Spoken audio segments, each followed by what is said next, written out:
sobre ablación de flujo lateral típico, ¿no? Es algo ya más conocido por todos nosotros. Sin lugar a duda, pues que esta arritmia lo vemos con frecuencia, ¿no? Esta es la agenda que voy a desarrollar y algo que también ya la doctora Ainada Zurola les ha comentado sobre el flujo lateral, que esta es una macro reentrada.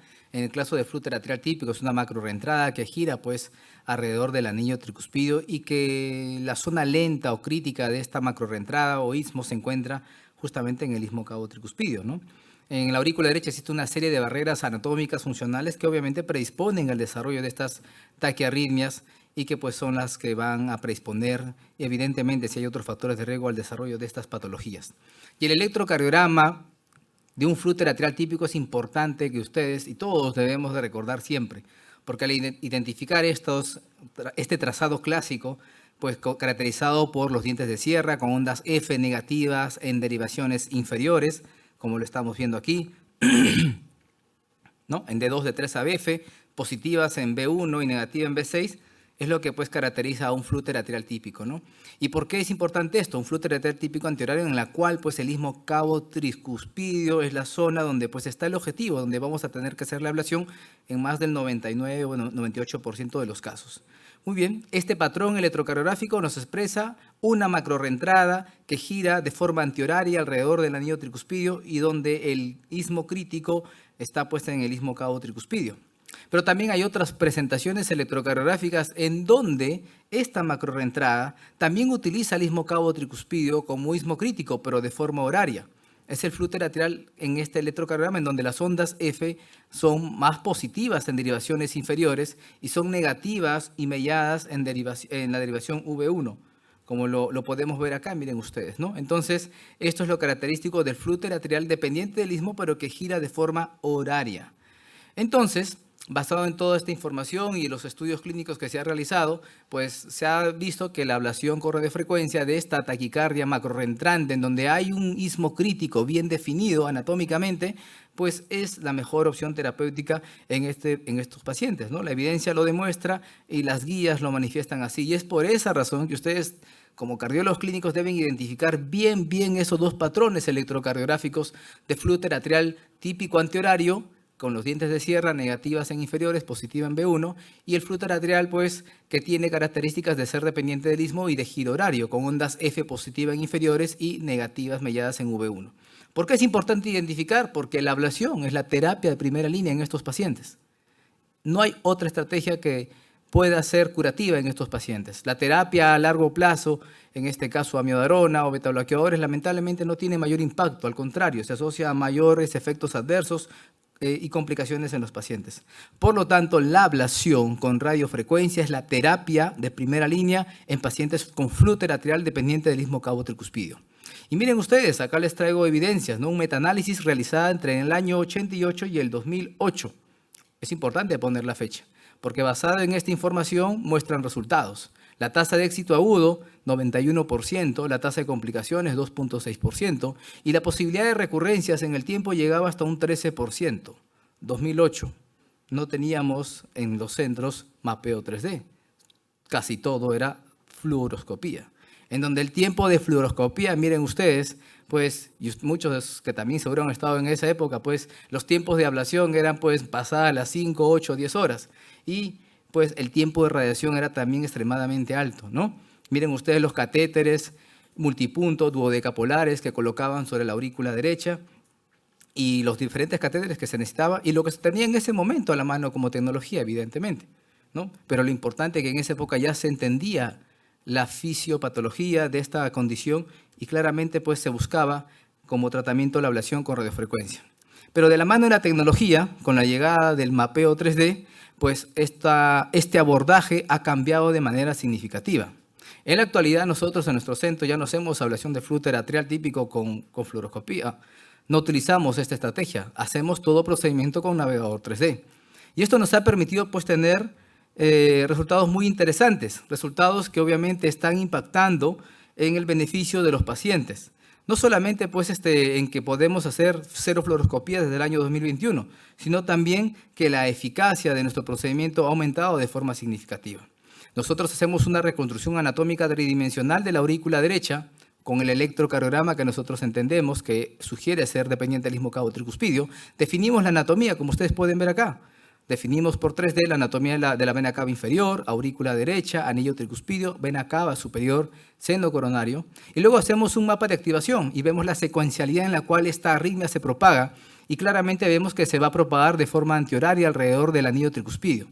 Esta información para nosotros es muy importante, pero obviamente tenemos que aplicar nuestros principios electrofisiológicos básicos. Y la maniobra de encarrilamiento es la que nos va a ayudar a confirmar que realmente este istmo cabo tricuspidio es la zona crítica de la arritmia. Con esta información, por supuesto que nosotros procedemos a la ablación y comenzamos a hacer nuestra línea de ablación sobre el istmo cabo tricuspidio. Acá tienen una vista caudal del istmo cabo tricuspidio. Esta línea va desde el anillo tricuspidio hasta la vena cava inferior, ¿no? Y durante Flutter empezamos a hacer la aplicación de radiofrecuencia.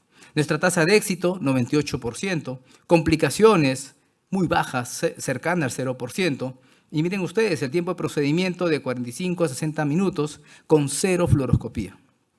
Entonces, esto es de gran beneficio para todos. Eso es lo que buscamos.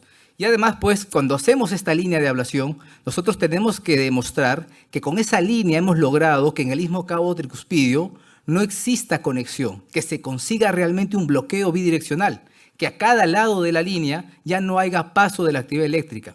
Y para eso tenemos una serie de métodos que nos permiten confirmar ese hecho, como la secuencia de activación atrial, cuando estimulamos de la parte septal, ¿no? Y registramos en la parte lateral y viceversa, los electrogramas dobles que estén distanciados, cada uno de ellos más de 90 milisegundos, o justamente lo que usamos con más frecuencia, el intervalo transísmico, que significa estimular de un lado de la línea de ablación al otro lado, y esta distancia, desde el estímulo hasta el electrograma que registro yo, debe ser idealmente más de 140 milisegundos. Esto es relativo, por supuesto. Entonces, demostrado que el paciente tiene un flúter atrial dependiente del istmo cabo tricuspidio, pues procedemos a la ablación. Procedemos a la construcción de esa línea, como ustedes pueden ver, y mientras hago la ablación, ¿acaban de ver lo que pasó? Se fue el flúter, se fue. El paciente pasó a ritmo sinusal, pero eso no basta. Tengo que completar la línea de ablación en esta estructura anatómica y adicionalmente, completada la línea, tengo que demostrar que alcancé un bloqueo bidireccional en esta zona. Y para eso aplico una serie de maniobras, como les comenté. Una de ellas justamente es esta maniobra en la cual yo estimulo desde el seno coronario, miren acá, desde acá mando un estímulo, y mi catéter que acá registra la actividad eléctrica, si estuviera conectada a esta línea o esta zona y esta línea no hubiera conseguido el bloqueo, el estímulo pasaría rápidamente. Y desde el estímulo hasta el registro de la actividad eléctrica sería muy rápida. Pero si realmente esta línea está bloqueada, el impulso eléctrico no va a poder pasar por esta línea y por lo tanto va a tener que seguir este recorrido largo. Y eso hace que justamente cuando estimule desde el seno coronario, miren ustedes cuánto me demoro para que el catéter de ablación, que aparenta estar cerca, se demore en registrar la actividad eléctrica. Cuando es más de 140, ojo que es un valor relativo, a veces es menos o un poquito más, pues nos habla de que hay un bloqueo desde la parte septal a lateral. Y también en viceversa, de lateral a septal hago las maniobras. Bien, con eso consigo, y si es que pues alcancé este objetivo y hago sobreestimulación, se acabó el procedimiento. Pero en algunas ocasiones eso no ocurre. Hice mi línea, estoy feliz, pero el paciente sigue con una conexión. Ese istmo cabo tricuspidio no está conectado. Y justamente cuando empiezo a mapear la línea, miren ustedes, veo electrogramas gigantes. Veo gaps, aún conexiones que permiten que la actividad eléctrica pase. Esta línea aún no está inerte. Por lo tanto, entonces tengo que definir dónde está ese punto para poder aplicar. Idealmente, antes que se hacía otra línea grandota y se acabó. Pero lo que recomendamos no es hacer una nueva línea, sino empezar a mapear, empezar a identificar dónde está el paso de la actividad eléctrica, por dónde está la corredera de la conexión de esta línea. Y para eso hacemos maniobras de estimulación. Estimulamos desde el seno coronario y con mi catéter de ablación empiezo a mapear adyacente a la línea y empiezo a buscar dónde se encuentra esta conexión, dónde se encuentran pegados estos electrogramas. Y donde se encuentran pegados es porque ahí debe haber una conexión. ¿Lo ven? Aquí están pegaditos los electrogramas y es ahí donde probablemente pues está ese gap. Entonces, con este fin, pues empezamos nosotros a identificar el punto donde falta de repente darle un refuerzo. Miren acá, el GAN está muy pegadito, entonces en ese punto, ahí, aplico radiofrecuencia. Y cuando aplico radiofrecuencia en ese punto, ¿vieron lo que pasó? Se abrió, se separó y se acabó. Ya no hay más línea gigante que hacer, ya no hay que hacer una doble línea. De esa manera, pues consigo el bloqueo bidireccional. Hago obviamente las maniobras que reconfirmen que el paciente pues alcanzó lo que estoy buscando, que justamente es ese bloqueo bidireccional, ¿no? Entonces, estas son las estrategias o técnicas que puedo emplear para justamente demostrar ese hecho. ¿Ok? Es que a veces la anatomía del istmo cabo tricuspidio es un reto. A veces el istmo cabo tricuspidio es cortito, plano y con 4 puntos conseguir bloqueo bidireccional.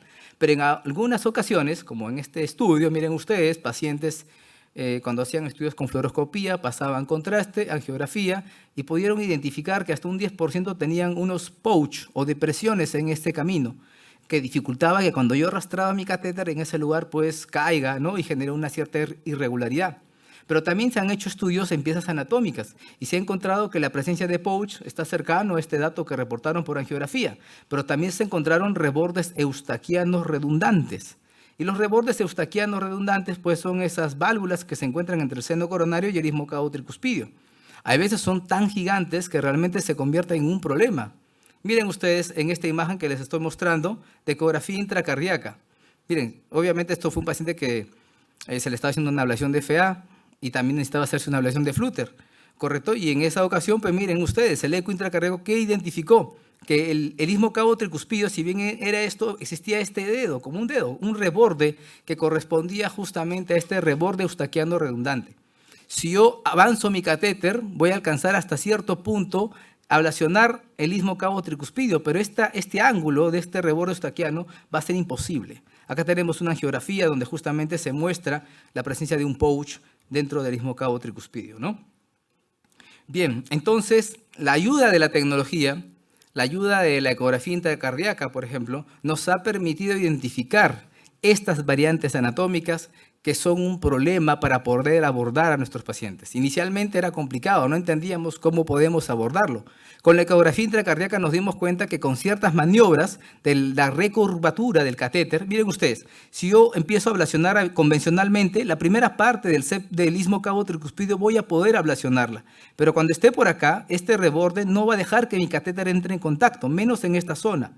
Por lo tanto, ¿qué es lo que tengo que hacer? Maniobras de contracurva para poder llegar a ese punto, a este espacio difícil de llegar, mi catéter de ablación, porque yo tengo que ablacionar toda esta línea. Si yo solamente ablaciono hasta aquí, nunca voy a conseguir el bloqueo bidireccional del istmo cabo tricuspidio. Entonces, con mapeo 3D, al nosotros identificar que nuestro catéter, cuando empezamos a arrastrar, salta y no hay realmente un retroceso lineal de mi catéter, sospechamos en esta situación. Hacemos maniobras de contracurva únicamente con mapeo 3D, como los he mostrado acá, y logramos llegar justamente a estos lugares y encontramos electrogramas gigantes. Y es ahí donde aplicamos radiofrecuencia y conseguimos el bloqueo bidireccional en este tipo de pacientes. Entonces, con solo mapeo 3D uno ya puede notar o percibir que existe un reborde eustaquiano y con estas maniobras de contracurva, usando obviamente camisas deflectables, uno va a llegar pues a completar verdaderamente esta línea de bloqueo del istmo cabo tricuspidio. Completada la línea de bloqueo, evidentemente uno va a alcanzar el bloqueo bidireccional, que es lo que tanto busca, ¿no? A veces pues tenemos estas limitaciones sobre entes anatómicas como presencia de pouch. Acá lo hemos graficado en un mapeo 3D. Ahí pues hay que tener mucho cuidado si no cambiamos el lugar donde vamos a hacer la línea de ablación, y si vamos a pasar por ese lugar hay que tener mucho cuidado. Los pouch suelen ser delgados, tienen que tener impedancias altas, entonces pues definimos si ablacionamos en esa misma línea o cambiamos la zona donde vamos a hacer la línea de ablación. Los pouch suelen localizarse más hacia la parte septal, así es que si yo giro un poquito más lateral mi línea de ablación, puedo eludir o evitar este pouch, ¿no? También tenemos los músculos pectíneos gruesos, entonces yo tengo que alejarme un poco de estos músculos pectíneos para que mi sed de lesiones pues consiga bloquear esta estructura anatómica. Lo otro es cuánto de energía debo de aplicar, qué cantidad de energía debo de aplicar, ¿no? Antes éramos bastante, bueno, hasta la actualidad realmente, ¿no? Éramos bastante empíricos, ¿no? A ver, una fuerza de contacto adecuada de 5, 10, 20 gramos por unos 30 segundos, miremos que la impedancia caiga de 5 a 10, que los electrogramas disminuyan en amplitud o desaparezcan idealmente, que aparezca estos dobles electrogramas, era suficiente para decir ya paso al siguiente punto, ¿no? Pero lo importante ahora es de que pues, hay estudios que emplean algunos parámetros más estandarizados como el Index Ablation, en donde pues se ha validado en fibrilación auricular, pero más no en Flutter. Acá hay un estudio, el Fly Study, en donde justamente aplican ellos un Index Ablation de 500 y una distancia entre punto a punto, no más de 6 milímetros, y en ellos pues alcanzaban el bloqueo bidireccional con una sola pasada hasta un 88.3%, ¿no? Y la persistencia de este bloqueo era bastante alta, en un 98%. Cuando se compara Index Ablation con únicamente fuerza de contacto, lo que les comentaba inicialmente, pues se ha demostrado que hay mayores resultados a favor de emplear este tipo de parámetros en donde se combina fuerza de contacto, poder, estabilidad, tiempo, ¿no? Y finalmente, pues otras tecnologías u otras casas comerciales que utilizan algo análogo, pero se conoce como el LSI, ¿no? En donde pues incluyen otros parámetros y donde pues definiendo ciertos parámetros establecidos alcanzan pues bloqueos bidireccionales con valores bastante elevados. Entonces se está buscando estandarizar cuánto de energía debemos de aplicar hacia la parte cercana al anillo tricuspidio y cuánto debemos de aplicar hacia la parte que está cercana a la vena cava inferior. Esto seguro más adelante lo tendremos más claro. Al momento, pues, está por definirse bien. Con todo ello, pues, concluyo indicando que el tratamiento de primera línea del flúter atrial típico es la ablación. El endpoint siempre es bloqueo bidireccional del istmo cavo tricuspidio y, pues, el istmo cavo tricuspidio pueden tener variantes anatómicas hasta un 10% de los casos y es fundamental, pues, completar más estudios para definir cuáles son los parámetros exactos que debemos de aplicar o simplemente continuar con lo que hasta ahora hemos realizado, que son métodos empíricos como los que he comentado previamente. Muchas gracias.